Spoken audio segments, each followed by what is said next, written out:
Magandang hapon po mga kapatid. Siguro alam naman ng bawat isa sa atin na bukas po ay magsisimula na ang impeachment trial sa punong maestrado ng ating Korte Suprema na si Renato Corona. Iba't iba po ang opinyon na maririnig natin mula sa iba't ibang kampo at sa mga dalubhasa sa larangan ng pag-aaral ng batas. May nagsasabi na tama lamang na i-impeach ang ating punong maestrado dahil siya ay kabilang sa mga tinatawag na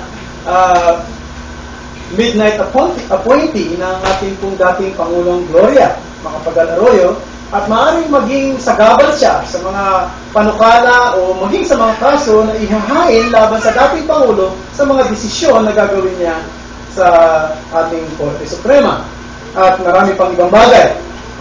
Sa kabilang dako naman, sinasabi ng iba, ito hindi tama. Ang totoo, ang Korte Suprema ay isang collegial body. Ang desisyon ng lahat, ang desisyon, magkaiba man ang opinyon ng bawat membro ng Korte Suprema kapag sila nagdesisyon, isa na ang kanilang desisyon. Kaya kung merong dapat kung gusto nilang i-impeach, ay hindi lang dapat si Corona, kundi ang buong membro ng Korte Suprema. So iba-iba ang opinyon. At minsan magulo, mga dalubhasa sa larangan ng batas ang siyang nagbibigay ng kanilang opinyon, at minsan magulo at hindi natin alam kung ano ang tama. Kaya ko sinasabi ito ay dahil dito sa bansa natin o sa iba't ibang bansa marahil sa lipunan na meron dito sa mundo, wala talagang perfectong sistema. Di ba? Walang perfect system. Bakit? Walang perfectong tao. No, lahat tayo ay nagkakamali. Lahat ng tao, gaano man siya katalino, gaano man karami ang kanyang na pag-aralan, at gaano man kataas ang kanyang edukasyon, sigurado may mga lapses yan. May mga pagkakamali, may mga ibang opinyon o iba't bagay na pwedeng pumasok sa kanyang isip. Sa mundo natin ito, walang perfectong sistema sapagkat walang perfectong tao. Kung pag-aaralan nyo ang buhay ng mga Israelita, sila ay nakaaangat sa lahat ng bansa noong kanilang kapanahunan. Bakit? Sapagkat sila ay itinuring na special people of God, mga tao ng Diyos. Ang totoo, sila lamang sa maraming mga tao at sa maraming bansang umiiral noong panahong yun, ang merong pangangalaga na mismong ang Diyos ang siyang nagbibigay nito. Isang komunidad na nasa ilalim ng direksyon ng Diyos, no? Iniingatan ayon sa pangako ng Diyos, binabantayan sa pamamagitan ng kapangyarihan ng Diyos, at binigyan mismo ng mga kautusan o batas ng Diyos bilang batayan ng kanilang pamumuhay. At sila ay nakahihigit sa iba pagdating sa usaping ano ba yung tama, ano ba yung mabuti, ano ba yung moral, ano ba yung immoral. Alam yan ng mga Israelita sapagkat ibinigay sa kanila ng Diyos ang batas at hindi ito ibinigay sa iba. Pero pansinin ninyo na kahit na mismo ang Diyos lang namumuna sa kanila at meron silang magandang batas na umiiral, sabi pa nga nila, ayaw nila, gusto pa nila ng hari, no? Nag-request pa sila, kailangan namin ng hari. Ano ito? Nakaka-offend din sa Diyos yun. No? Parang ano yun parang insulto rin sa kanya. Kasi, imagine nyo, ako nangunguna sa inyo, ngayon humihiling sila ng panibagong hari. Parang sinasabi nila, hindi kami satisfied sa Diyos. No? Hindi kami satisfied sa kanyang leadership. At kung inyong pag-aaralan ng kasaysayan ng Israel, magulo ang kanilang bayan, no? Meron silang batas pero magulo, sila ay nahuhulog sa kasalanan. Bakit? Sapagkat ang pagiging makasalanan ng isang tao ang sumisira maging ng isang tinatawag na covenant community of God. Kahit ng isang community ay may tuturing na community ng Diyos, nasisira yan ng sinfulness ng human heart. Kaya nga, hindi talaga kailangan ang pagkakaroon ng isang bagong hari o bagong pinuno, hindi ito ang magre-resolba ng problema. Sinasabi nila, palitan natin si Corona, nang umayos ang Korte Suprema. Palitan natin ang Pangulo, nang umayos ang ating bansa. Palitan natin si ganito, si ganyan, nang umayos ang ating bansa. Ang totoo mga kapatid, hindi maayos ang ating bansa kahit sino pa ang papalit dito. Bakit? Sapagkat ang kailangan talaga natin ay mga bagong tao na may bagong puso na inihahanda para sa isang bagong mundo, bagong lipunan, o bagong komunidad. Now, si Ezekiel, kung inyong pag-aaralan, si Ezekiel ay isa sa mga tinatawag nating exile. Isa siya sa mga naging bihag noong ang mga Babylonia ay sumakop sa Huda.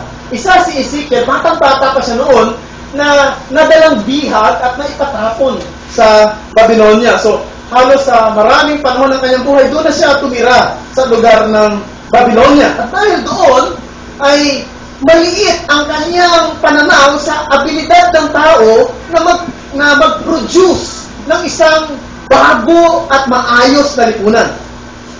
Nakita niya at hinihintay niya o tinitingnan niya na ang pag-asa lang ng tao ay magkaroon ng isang hari na maituturing na supreme king, isang matuwid na hari, isang dakilang hari, isang banal na hari na darating upang ibalik ang mundo sa kaayusan, kapayapaan, at sa kasakdalan.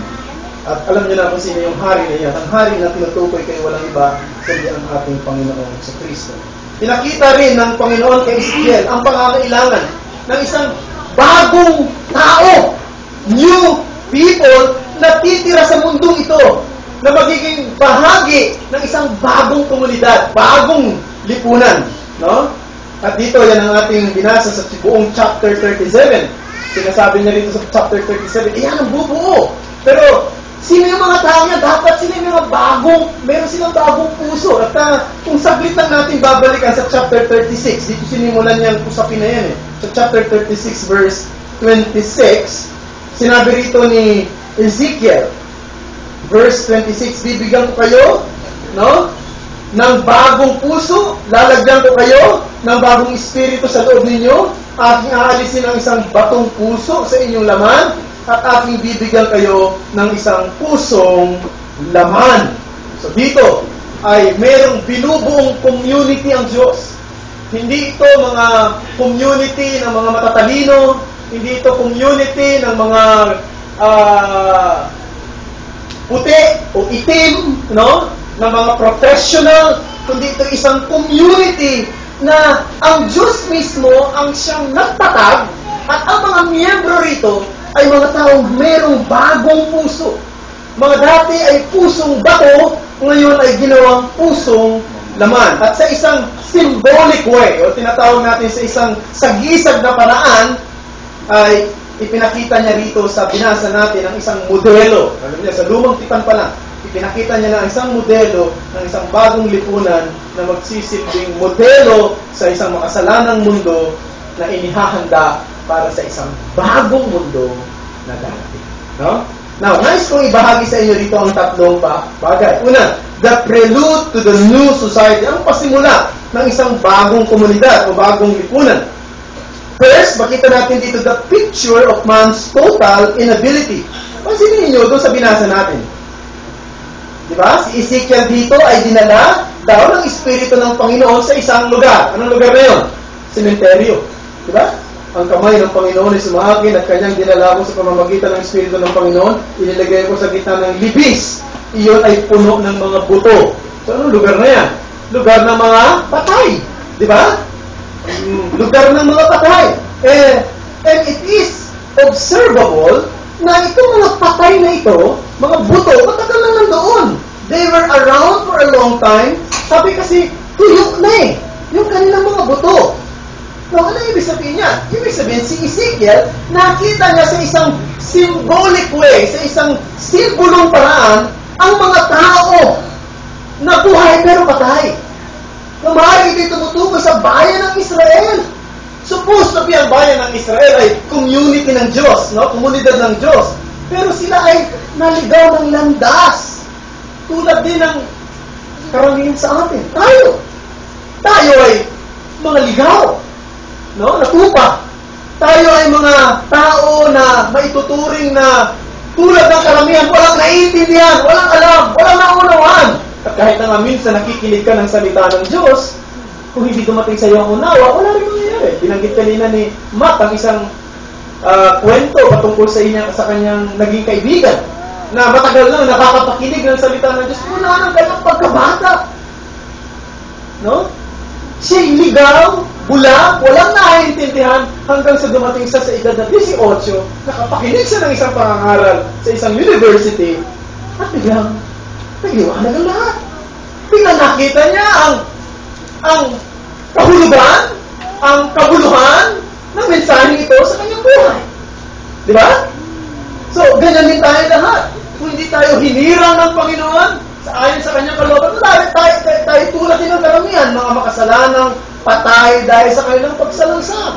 Sabi ng Efeso 2:1, tayo mga patay, dati, dahil sa ating pagsalangsang. Walang pag-asa, walang magagawa. Walang kakayanang mamuhay sa espiritual at moral na pamantayan ng Diyos.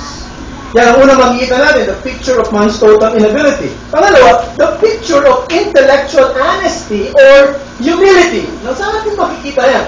Tinanong ng Panginoon, si Ezekiel. Anong tanong niya? Sabi niya rito, verse 3. Kanyang sinabi sa akin, anak ng tao, maaari bang mabuhay ang mga butong ito? Anak ng tao, maaari bang mabuhay ang mga butong ito? Yung mga buto na nagkaalap dyan sa kanyang paligid, maaari ba silang mabuhay? Anong sagot ni Ezekiel? Maingat ang kanyang pagsagot. No? Alam niya na ang tao ay walang kakayanang bumuhay ng patay. No? Hindi niya sinabi sa Panginoon, siguro, Panginoon, pwede silang mabuhay kung manunumbalik sila sa iyo.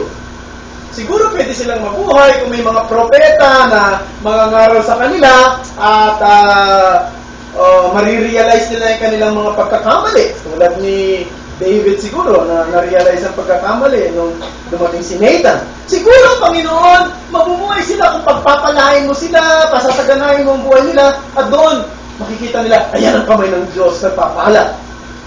Kasi ngayon, may mga movement ngayon, di ba, sa Christian community ng unification ng mga believers. Alam niyo, hindi ako laban sa pagkakaisa. Gusto ko ng pagkakaisa. I want unity. In fact, yung church natin, ako, I join with other pastors, non-reformed pastors dito sa atin sa San Pedro. I want unity. Kaya lang, minsan, para bang dito, minsan may mga tao na para bang feeling nila, mag-isa mga Kristiyano, feeling nila, yung kaya nilang, yung pagkakaisa nasa kamay ng tao. No? Nasa magagawa ng tao. Pagka magkaroon tayo ng tinatawag, if we will just master all our forces for the gospel, then we will be able to conquer the land for Christ, the Philippines for Christ. Magkaisa tayo para ma-conquer natin ang buong Pilipinas para kay Kristo. Ano pala ang pagkakaisa? So, ang ginagawa nila, siguro mayroon tinatawag ng Jericho March. O siguro narinig nyo na tinatawag Walk for Jesus Movement. Ang sasabihin minsan, may mga nagsasadya sa amin, halika, para magkaroon tayo ng impact dito sa San Pedro, magkaroon tayo ng parada.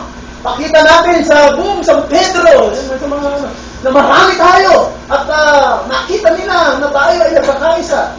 Well, okay din ang motibo, pero sa tingin nyo, pag nagparada kaya mga Kristiyano rito, no? Yung mga bulag makakakita, yung mga patay mabubuhay. Ha? Pag nagparada, may dalang mga placard. No? Mabubuhay ba ang mga tao sa ating paligid? Hindi! So, hindi natin pwedeng husgahan ang mga motibo ng mga kapatid natin. Mababait din ang ilan sa mga kapatiran. Pero, para kay Ezekiel, isang ilusyon na sabihin, siguro, kaya natin gawin yan. Kaya natin buhayin yung mga taong yan.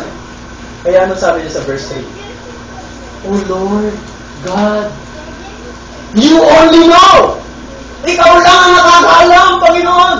Ano sinasabi niya? Panginoon, di namin kaya gawin yan. Walang kakayanan ng tao. Yan ay pagpapakita ng kapakumbabaan. Christian realism calls for honest acceptance of the truth. And what is the truth? Na sinasabi rito, hindi natin kayang bigyan ng liwanag ang mga tao sa ating paligid. Alam niyo, nanonood ako ng prosesyon ng Black Nazarene sa Quiapo. Sa TV lang. Nakapaluha ako. Sapagkat nakikita ko ang mga taong bula. Hangal. Sa mga ginagawa nilang hindi nila alam. Kagahapon, doon sa Cebu, yung tinatawag nilang sinulog, napakadaming tao. No? At dahil lamang gusto nilang nakita yung imahe ng Santo Niñong itim. Ano yan? Diba? Makikita mo ang kabulagan ng karamihan. Dito natin makikita walang kakayanan ng tao para sila ay bigyan ng liwanag. Alam sa panatayan, ganyan din tayo. No? Ano nakaraang, pumunta kami sa ni Matt nung nakaraang, kaya ba tayo napunta sa immigration? Martes, no? Yung Martes, tapos diretso kami sa orthopedic para dalawin si Aileen. Dumaan sa Quiapo. Sabi ko, yan ang Quiapo Church. Sinuro ko sa kanya. Natatandaan ko noon. Lumalakad kami ng paluhod ni Papa noon. Papa ko. Lumalakad kami doon. Friday. Dahil doon ako nakatira sa kanya. Lakad kami ng paluhod. Tapos hahalik kami doon sa mayroong doon parang doon sa gilid na nakahiga. Hahalikan namin yung paa at yung kamay na nakaano doon, di ba? Marami nang humahalik doon Kaya, minsan ubo-ubo ko nga yung iba. Humahalik kami doon. Pero, hindi ko kailanman naisip na mali yung ginagawa mo. Hindi mo kailanman naisip na kahangalan ang lahat ng ito. Bulag ka Wala ka nakikita. Hanggang doon sa isang araw na nakita mo, ikaw pala'y nasa dilim. Kailangan mo ng liwanag. Diba? Wala tayong kakayanan na iligtas ang sino man maging ang ating sarili. Ikatlo, the picture of God's sovereign authority. Sabi niya Ezekiel, "O Lord God, you alone know." Ikaw lang, Panginoon, ang nakakaalam. Si Ezekiel, alam niya exactly yung kawalang kakayanan ng tao. Pero alam din niya na lahat ay posible sa Diyos. Diba? Walang kakayanan ng tao, pero lahat ay posible sa Diyos. Alala niyo ba yung rich young ruler na lumapit kay Jesus para gusto niya kasi magkaroon ng buhay na walang hanggan? Sabi niya, gusto ko magkaroon ng buhay na walang hanggan. Mayaman siya, di ba? Sabi ng Panginoon sa Kristo sa kanya, ginawa mo na ba yung utos? Dahil wala pa noon ang pagkabata ko. Binanggit isa-isa ng Panginoon yung mga utos na yun Sabi niya, nagawa ko na lahat. Pero pag isa doon na hindi binanggit ng Panginoon, huwag niya mapapansin. Lahat binanggit niya, pero mayroon siyang hindi binanggit. Yung ika-10. Yung huwag kang mag-iimbo. No? Sabi niya, okay, isa na lang. Ibenta mo lahat ng iyong ari-arian, ibigay mo sa mga bukha at sumunod ka sa akin, magkakaroon ka ng kayamanan sa langit. No, hindi ibig sabihin ng Panginoon sa Kristo na para mapunta ka sa langit, maging mahirap ka. O ibenta mo yung lahat ng ari-arian mo. Hindi yun ang ibig sabihin. Nakita ng Panginoon sa lalaking yon na ang humahadlang sa kanya para hindi niya makita ang katotohanan ng kanyang kayamanan. Mahal niya ang kanyang kayamanan. Ang puso niya na doon sa kanyang pinatangkilik sa buhay. Ngayon sabi niya, ibenta mo yan. Bibigyan kita ng kayamanan sa langit. Ang sabi doon, siya ay nalulungkot at umuwi na hindi naligtas. Sabi ng mga alagad, sabi ni Pedro, sabi niya, paano na ngayon? Sino na ngayon ang maliligtas? Bakit nasabi ni Pedro yun? Kasi noon, ang konsepto ng mga Hudyo, ang isa sa mga ebidensya na malapit ang Diyos sa iyo, masagana buhay mo. Kapag masagana buhay mo, ang pananaw nila, malapit ang Diyos sa iyo. Ngayon, kung itong isang tao na masagana ang buhay, hindi maliligtas gano'n pa kaya kami ng mga dukha. Malayo sa Diyos. Gano'n pa kaya kami mga mangingisda. Malayo sa Diyos. Sila na, malapit na nga Kasi masagana na buhay nila Hindi pa maliligtas, paano naman kami? Mahihirap lang. Anong sabi ng Panginoon? Sa kanila. Sabi ng Panginoon, ang mga bagay na imposible sa tao ay posibleng lahat sa Diyos.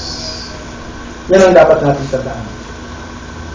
ang pagkakaroon ng tinatawag nating kaligtasan ay gawa lang ng Diyos. At imposible ang kaligtasan maliban sa ang Diyos ay tumilos sa aming buhay. Na pangalawa, the producer of a new society.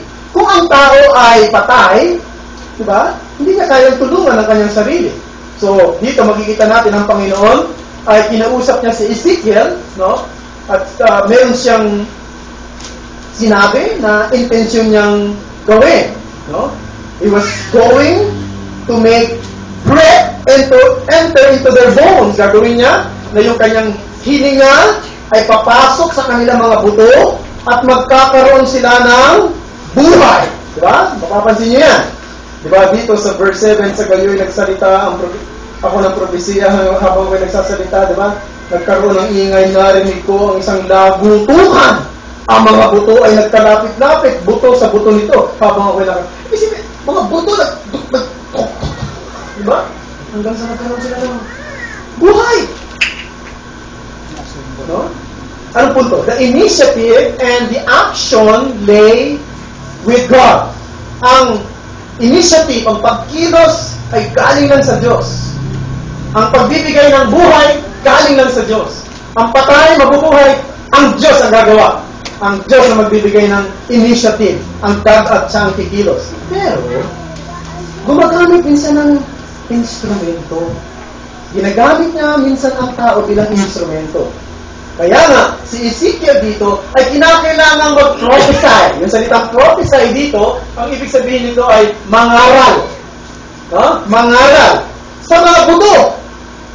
Upang mapakinggan nila ang salita ng Panginoon. Upang ang Diyos sa pamamagitan noon ay magbibigay ng buhay sa kanila at sila magiging isang buhay. At dito makikita natin ang dalawang paraan upang ma-produce ang isang bagong lipunan, isang bagong komunidad. Una-una, the preaching of the Word of God. Ang pangangaral ng salita ng Panginoon. No, very unnatural ito makikita natin eksena rito, no?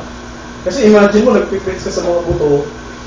No, marami talaga kayo ng ganyan-ganyan. Napunta sa sementeryo, tapos nangangaral. Siguro kung may makita kayo nangangaral ngayon sa sementeryo, kasalita, nakakausap yung mga nicho, diba? Ikaw, no? Ano sasabihin mo? Ano iniisip mo sa tao yun? May problema sa pag-iisip. No? May diferensya itong taong ito. Eh, siguro uncomfortable din si Ezekiel doon sa kanyang ginagawa, no? Nangangaral siya sa mga buto. Siguro mayroong mga nakakakita sa kanya sa paligid. Uy, yung ginagawa ni Ezekiel. Siguro iba natatawa, yung iba nanghilib, no? Nagiging laughing stock siya. Pero hindi niya inintindi yung mga sinasabi ng paligid niya. Ginawa niya kung ano pinagagawa ng Panginoon. Sumunod siya ng may pananampalataya. Sinunod niya ang Diyos. Nagtiwala siya sa Diyos. Mga kapatid, alam niyo, ganyan din tayo. Kapag nangangaral ka sa mga tao, nag-share ka ng gospel, nag-lead ka ng Bible study sa mga unbelievers, nag-i-invite ka ng mga unbelievers sa church, eh para ka rin nag-i-invite ng mga taong patay. No? Ganyan yun. Maaaring si mga taong kinakausap mo, walang naiintindihan. Pero, sumunod ka lang. No? Kailan ka huling nangaral sa mga mahal mo sa buhay, mga kaibigan mo, sa mga tao sa paligid mo ng Ebanghelyo? Kailan ka huling nagbahagi ng Ebanghelyo sa mga unbelieving friends, loved ones? So, sino man na binibigay ng Diyos ang opportunity para sa iyo, inuutusan tayong gawin yan. No? Inuutusan tayo sapagkat yan ang paraan ng Panginoon para gisingin niya. Ikaw ang gigising. Gisingin niya ang mga natutulog. Bigyan niya ng liwanag ang mga nagdidilim ang isip. Hikayatin niya ang mga makasalanang magsisi.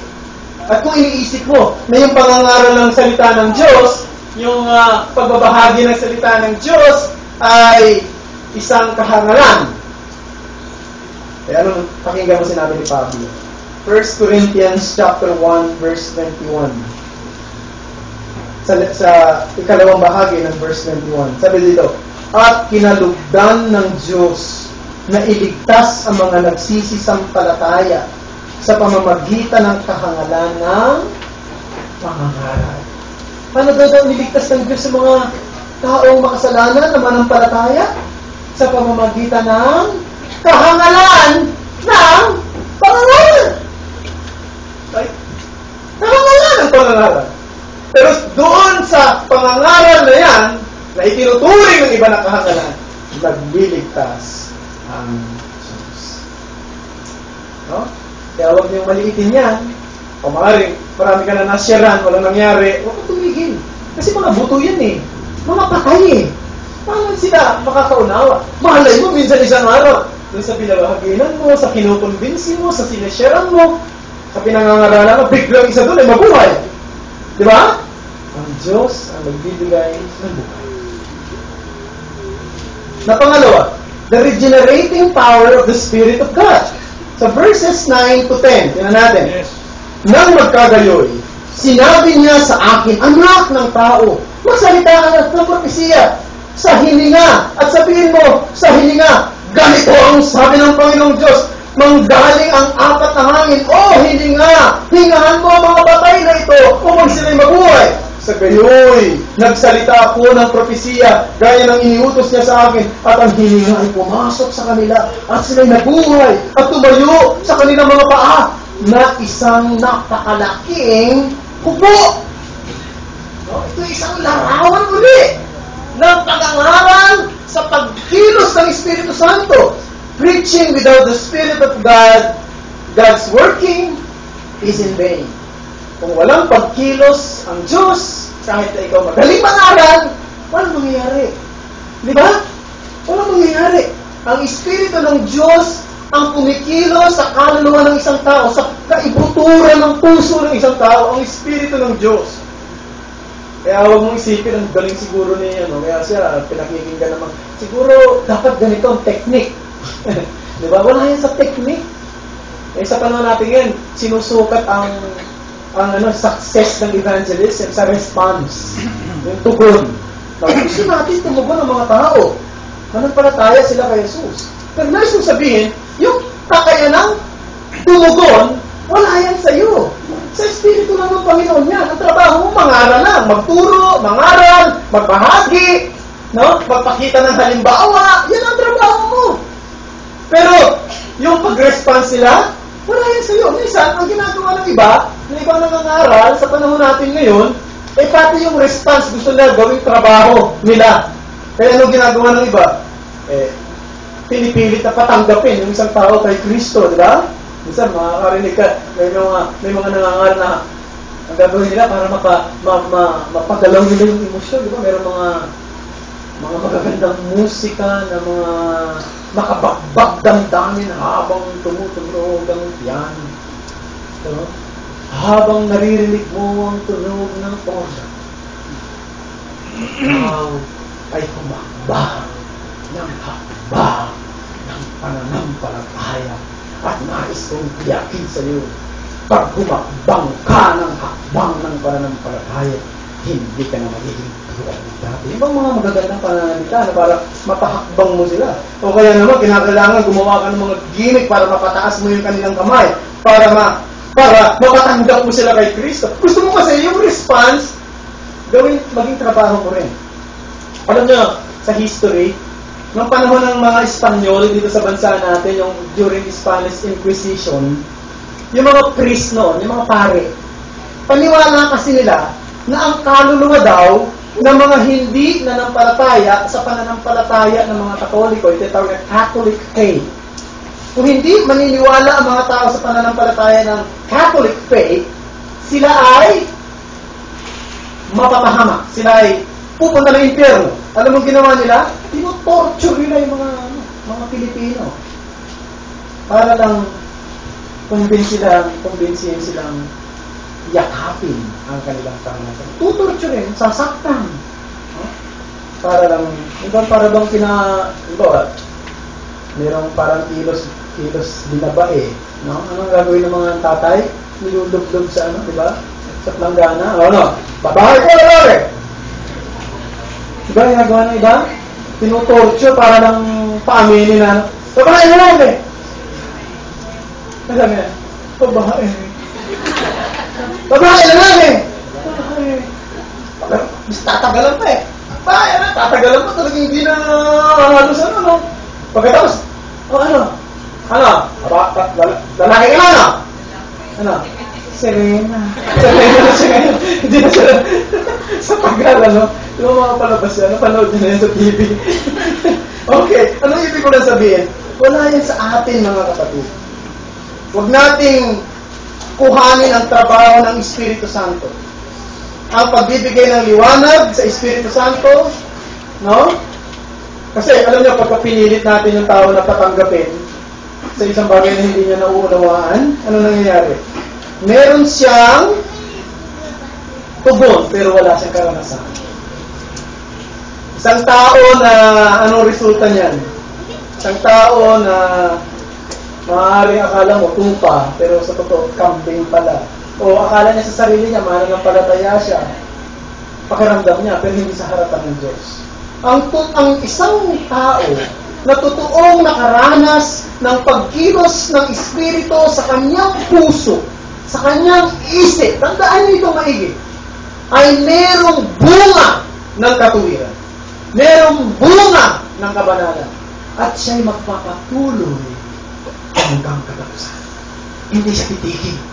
Maaaring may problema, minsan mahihina siya, minsan malulungkot siya, malulupay-pay siya, pero magpapatuloy siya, tatayo siya ulit hanggang sa katapusan. Handa siya at gusto niyang sumunod sa katotohanan. Gusto niyang matuto. Ang tanong ko sa inyo, yan ba yung damdamin ninyo? Yan ba yung katangian ninyo? Kayong mga nagsasabing Kristiyano? No? Handa ba kayong sumunod hanggang katapusan? Handa ba kayong magtiyagang, maglingkod kahit na maraming problema sa buhay? At handang yakapin ang katotohanan, ipaglaban ang katotohanan? Meron ba kayong bunga ng katwiran at kabanalan sa inyong buhay? Hindi ko sinasabi dapat perfecto kayo, hindi kayo nagkakamali. Hindi. Ang sinasabi ko, meron ba nakikita ba yung mga bunga na yan? Sapagkat yan ang ebidensya na ikaw ay kinikilos ng Espiritu ng Diyos. Now, sa ikatlo at ikahuling bahagi, yung resulta ng isang bagong lipunan o bagong komunidad. Kikilusin ng Diyos ang puso ng isang tao, bibigyan ng bagong puso, ng bagong, yung pusong bato gagawin pusong laman, bibigyan siya ng buhay para maintindihan niya ang kanyang kalalagayan, na siya'y makasalanan at siya'y mananampalataya sa Panginoong Kristo. Pero ang lahat ng yan ay, anong gagamitin ng Panginoon? Pangangaral ng salita ng Diyos. Yung ginawa ni Ezekiel, nag-prophesy siya dito sa mga butong ito.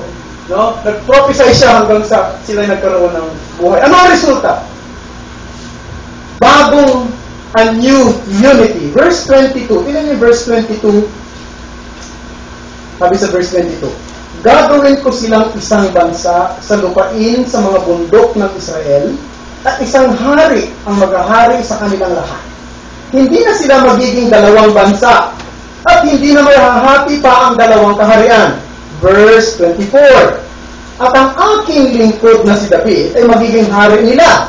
Sila ay magkakaroon ng isang pastol. Susundin nila ang aking mga batas at magiging maingat sa pagtupad sa aking mga tuntunin. Verse 25. Sila ay maninirahan sa lupain na tinitirhan ng inyong mga ninuno na aking ibinigay kay Jacob na aking lingkod. Sila at ang kanilang mga anak at ang mga anak ng kanilang mga anak. At tatahan doon magpakailanman. Si David na aking lingkod ang magiging kanilang pinuno magpakailanman. Now, ano ba itong tinutukoy ng Panginoon? Ano nyo, meron nagsasabi na ito daw ay tumutukoy sa national Israel. Yung bansang Israel na magiging isa ulit sila. Pangungunahan daw ni David. Now, medyo mahirap tanggapin ang paniniwalang yan. Sa aking palagay, hindi ito tumutukoy sa bayan ng Israel. Ito ay tumutukoy sa aking palagay, mga kapatid, sa iglesia. Una-una, bakit ko nasabi yun? Yung pong lahi ng mga Israelita ay mahirap nang malaman kung ano-ano sila. Kasi di ba natatandaan nyo, ang mga Israelita ay 12 tribo yan. No? Pagkatapos, ano nangyari? Yung 10 ay nawala. Yung tinatawag na 10 lost tribes. Yung mga Assyrians lumusob sa sa 10 tribo, dinala sila sa iba't ibang lugar. Pagkatapos, ang ginawa ng mga Assyrians, nilagyan nila yung lugar nila ng ibang mga tao. So, hati-hati na, mix na sila. At nawala na talaga yung 10 tribo. Hindi mo na malaman. Ang natira na lang ay ang tribo ni Huda at ang tribo ni Benjamin. No? At yun na lang ang natira. At maging yung mga Israelita ngayon. Ano bang tribo sila? Hindi na rin nila alam. So, mahirap yan. Napaniwalaan na ito tumutukoy sa literal na Israel. Ang ano ba? Simbolo ito eh. Yan yung mapapansin. Hindi naman ito literal eh. Simbolo ito. Isa pang bagay. Sabi, si David eh. Ipansin nyo, matagal lang patay si David. In fact, dito sa aklat ng Ezekiel, wala na si David. Sino kaya yung David na mamumuna sa sabi na magiging isang bansa, yung dalawa dati, magiging isa na, si David na mamumuna. Sino yung David na yun? Sino? Ang anak? Di David. Sino? Si Jesus Christ. Diba sinatawag siyang the Son of David. So, I incline to believe na ito'y tumutukoy sa iglesia, sa bawat lugar, no, mga grupo ng mga mananampalataya, Hudyo man, Hentil man, naging isa dahil sa anak ni David. One in Christ. Ang maganda yung message kanina. Si Tito, si Pablo, isa sila. Si Tito, Hentil, si Pablo, Hudyo, naging isa. Dati, hindi nagkakasama yung mga yan. No? Ang Hudyo, diba? At ang Griego ay hindi pwedeng pagsama. Hindi nagkasama na. Dahil sa isang leader, si Kristo. Pinag-isa kay Kristo. Pangalawa, a new purity. Verse 23. Hindi na nila durungisan ang kanilang sarili ng mga Diyos-Diyosan at ang mga kasuklam-suklam na bagay o ng anuman na kanilang pagsuway, kundi aking ililigtas silang lahat sa pagtalikod sa kanilang pinagkasala at lilinisin ko sila. Sa gayoy magiging bayan ko sila at ako'y magiging kanilang Diyos. Ang mga taong ito, bagamat sila nandito sa mundo, mamumuhay sila na iba, different and unique, kakaiba sa mundo. Sila ay mga nilinis, pinatawad, at itinuring ng mga tao ng Diyos. Meron silang desire to live in purity. Hindi ko sinasabi na hindi sila magkakamali, hindi sila magkakasala, o hindi sila magkakaroon ng dumi sa isip, pero meron silang desire to live in purity. Mga kapatid, ito ang larawan ng isang bagong tao na may bagong puso na inihahanda para sa isang bagong community, a new society. Ang kasakdalan, ang kaganapan, yung pinaka-perfection ng new society ay hindi nangyayari pa ngayon, no? Yan ay mangyayari sa darating na panahon. Yung tinatawag natin day of consummation. Ang bagong langit, ang bagong lupa. Doon magiging ganap ang lahat. Wala nang kasalanan. Pero, yung lahat ng pupunta doon sa bagong langit at bagong lupa, no? Doon sa kalwalatian ng Diyos na inihanda niya, lahat ng mga pupunta doon, hinahanda niya na ngayon. Hinahanda niya na yung kumikilos sa buhay, siya sa buhay nila. Paano sila inihahanda? Tinitipon sila bilang isang community. Nagkakatipon sila sa kanilang mga lugar bilang isang komunidad. Tinatawag niya sila isa-isa sa pamamagitan ng Ebanghelyo. Tinuturuan niya silang matuto kung paano mabuhay. At nang hindi ayon sa pamantayan ng mundong ito, kundi ayon sa pamantayan ng isang mundong darating. Kaya tayo nabubuhay, pinipilit nating maging banal kahit na minsan pumapalpak din tayo, no? Pinipilit natin gumawa ng tama kahit minsan tatalisod pa rin tayo. Bakit? Yun kasi yung pattern natin. Yung darating. Doon kasi perfect. No? Tinitingnan natin yung isang perfect and transformed world. At yan is sinisimulan natin ngayon. Napaka-exciting yan, di ba? Hindi ba kayo excited sa katotohanan yan? Tanong ko sa inyo, involved ba kayo sa great activity na yan? Tumitingin ba kayo pasulong sa araw na yan? Natitipunin na niya ng Diyos ang lahat ng kanyang mga tao sa iba't ibang panahon, sa iba't ibang lahi, sa iba't ibang wika, sa iba't ibang bansa. Magkakaroon ng isang dakilang piging, a great feast together, isang pagsasama-sama at sa harapan ng isang supreme ruler of the universe, ang Diyos. Isang araw na gagawin niyang perpekto ang gobyerno Ayun, yung government natin, siyempre hindi yan perfect. Kaya walang perfect government. Magkakaroon ng isang perfect government. Makikita ang isang perfect ruler. At ang mga subject, yung mga nasasakupan, yung mga tao, ay magiging magpapasakop perfectly. Magpapasakop sila ng ganap. At may kakalakan. Magpakailan na. Oh. Interesado ba kayo doon sa mga binanggit ko? No? Masaya ba kayo doon sa mga katotohanan yun? Excited ba kayo sa araw na yun? Eh baka walang excitement, malamig yung puso nyo. Parang yung mga pinagsasabi ko rito ay parang mga alingaw-ngaw lang. No? Batingaw na umaalingaw-ngaw. Diba? Maraming dahilan yan. Maraming dahilan kung bakit wala kang excitement sa sinasabi ko rito. At maaaring ang isa sa dahilan na ito, wala ka pa kay Kristo. Hindi pa siya ang Panginoon mo. Hindi ka pa nagpapasakop sa Kanya. Ano dapat mong gawin? Sumapit ka kay Kristo. Manampalataya ka kay Kristo. Magtiwala ka kay Kristo. Talikuran mo ang mundo. Talikuran mo ang kasalanan. Sumapit ka sa Kanya na may pagtitiwala. At kung gagawin mo ng totoo yan, ano gagawin ng Diyos sa'yo? Kabilang ka sa mga bagong tao na may bagong puso na inihahanda sa isang ganap at bagong mundo. Manalangin ka. Salamat, Panginoon, sa mga salita mo na aming napagulay-gulay. Sulat mo ito sa aming mga puso ngayon. Sana merong excitement sa puso namin na kami ay makarating o dumating sa araw na yon na magkakatipon ang lahat ng iyong mga binanan. Ano sa iba't ibang panahon, sa iba't ibang lahi at lipi at wika. Magsasama-sama sa isang ganap na pamumuhay sa harapan ng isang ganap na pinuno na mayroong isang pamininunong ganap at sakdal. Wala nang kasalanan.